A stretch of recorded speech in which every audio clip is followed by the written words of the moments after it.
bwanyuma yo kurangirira ngo birugiro mu bibuzo bya senior ya mukaga by'umwaka guhwire babishohoza mu butongore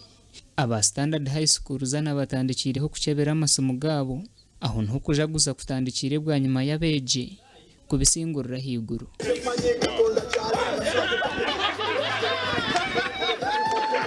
Umwejo sinzire n'ubuyinza David utungira ubonero 20 kandi abira inepem nukwe kuraterwa Bugayo Robert Nyesiga Alvin nayita na Bashiri obwe bona bari kwihayo ubonero 19.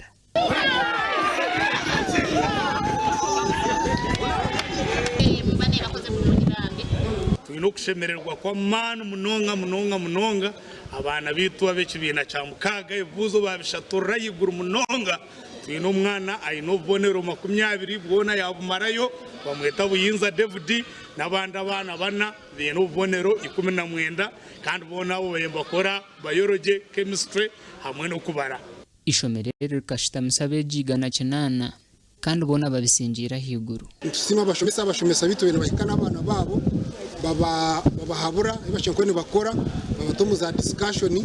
kandi kukira muno kugira ngo standard ntukoraje munonga a level umusayansa cyo kora ngo sayansa bazakora kurungi munonga mwe bari ni bana bagamwe bari dala tufunya abana bayise points 219 baginyo bijinye bisoseso kusabana bari kuwanguzi na Daniel abana abawala batufunye banje bayise abantu bagira ngo kusingurire buza harurengo rwa ahaiguru bakakinuzia twenda kusima abazire abatwira abana na munonga tusima bashomesa aba nobu ekirwire cya covid cyabekeroho ukaba kabasa kushomesa abana bahika munonga bwene ntwebaza ruhanga Omugandi abejo mu district ya Kamwengo kwetorora emyanya etari yemwe nemwe batandika kuja gusahabwa kusinga ebigezo bya senior ya mukaga ebishohozibwe nyuma abazyo When twarugisha kushima abegesa na staff ya Agacencwire secondary school ebembe head teacher wayo kati senior yakana tukashemerwa abo kwa nabwo tukasingira ahaiguru